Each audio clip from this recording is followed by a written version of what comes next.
Are you ready to unwrap Jurassic World, the newest movie in the Jurassic Park franchise?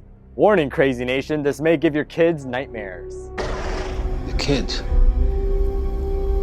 This will give the parents nightmares.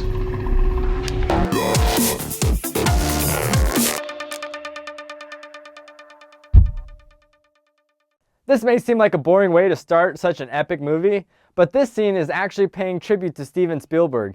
Even though he didn't run the show for Jurassic World, he is the one that started this dinosaur train. He found his inspiration for Jurassic Park when he was just a little kid watching stop-motion films. So much for our last family breakfast. It's sad that the parents are getting a divorce, but with a ring like that, I can't say that I'm surprised. Come on, David Wallace, you sold your invention, suck it, to the military for $20 million. Don't be a cheapskate. Well, they did make $1.52 billion on Jurassic World, so maybe they can help you get her a better ring. I wonder if that includes all the money they made with their product placements. That's right, folks. This film is laced with ads. Let's take a look at some of them now, shall we? Nice beats. Airfare is sponsored by American Airlines. Nice Converse, kids. No matter how tough your day is, staying at a Hilton hotel will end your day right. And let's not forget the mini mall with the Brookstone, Jimmy Buffettville, Jurassic Tennis. Okay, so maybe that one's not an advertisement, but it is an Easter egg from the very first movie. Then we got Pandora Jewelers, Verizon Wireless, Starbucks, Dave & Buster's, Pepsi SARS.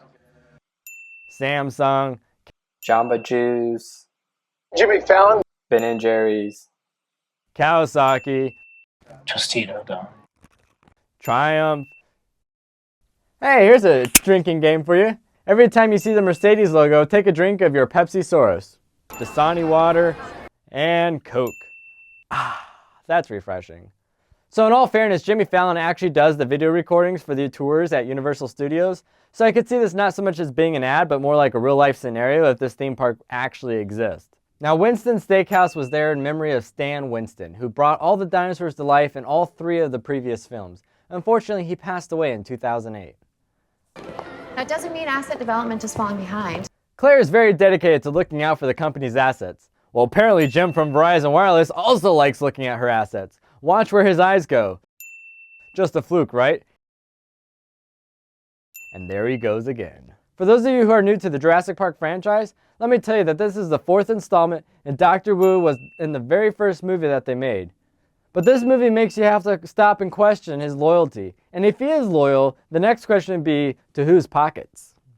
There's Mr. DNA from the original movie. Did you notice the memorial to John Hammond, the founder of Jurassic Park? There he is in the background. Now let's take a look at the new dinosaur. There's a great idea. How about everybody leaves the helicopter while it's still running? That's right, there is nobody in the helicopter. It's a good thing none of the glass is broken. Wait, it is broken. Nope, just kidding. Not broken. Okay, seriously, it's broken. We have the best structural engineers in the world. That's what happened. In the background, you can see Jack Horner. He's the technical advisor on all Jurassic Park movies, giving out high fives. Aren't you glad this guy gets eaten? But let's look at his wardrobe a little bit closer. The knife is in the small of his back, right? And now it's on his side. This scene wasn't in a studio. This is actually in a zoo in Hawaii. So if you remember from the first movie, they get the dino DNA from mosquitoes that bit a dinosaur and then got stuck in tree sap. So how did they find DNA for a dinosaur that lives in the ocean? I didn't realize mosquitoes can swim. That doesn't look very scary. More like a 6-foot turkey. Here's a conspiracy theory for you to chew on. Remember that little kid from the first Jurassic Park movie that didn't think very highly of raptors? Then Dr. Grant scared some respect into him? Here. Here. Or maybe across the belly, spilling your intestines. The point is, you are alive when they start to eat you. So, try to show a little respect. Okay. Well, that was about 20 years ago, and maybe, just maybe, that kid grew up and became Owen. Don't ever turn your back to the cage. Why do you think all he preaches is showing the animals respect? You might want to change your shirt. They're very sensitive to smell.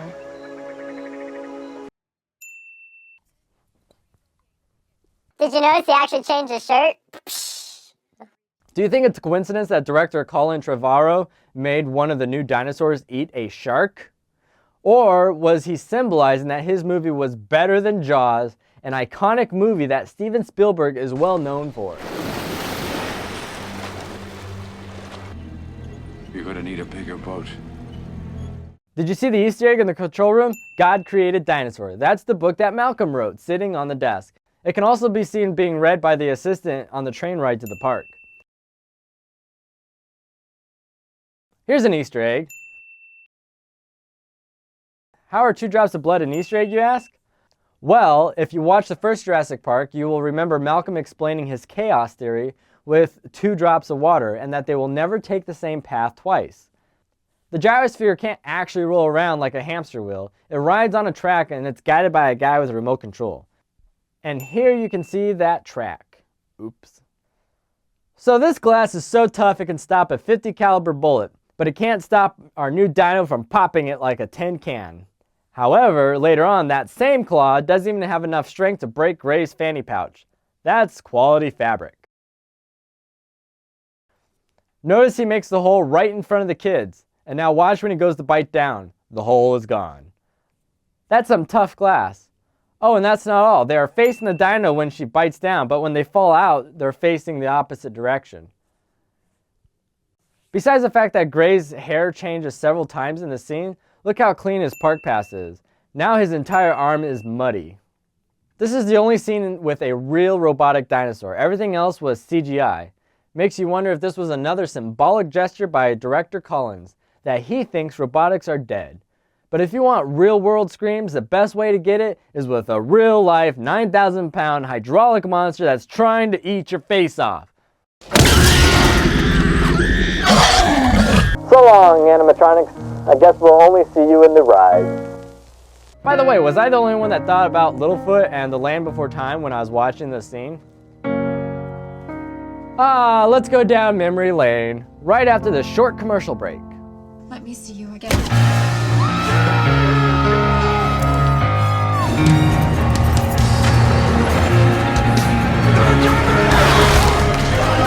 Where others see a storm, he sees the perfect way.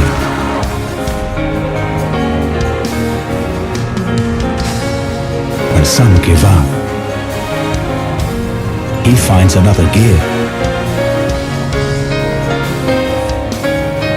Where others are facing obstacles, she finds a way through. Where some take the beaten track, she leads the life less ordinary.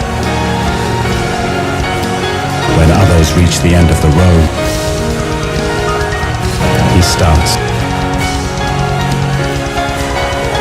Where others see a legendary off-roader, we see a new generation. The new Mercedes-Benz SUV.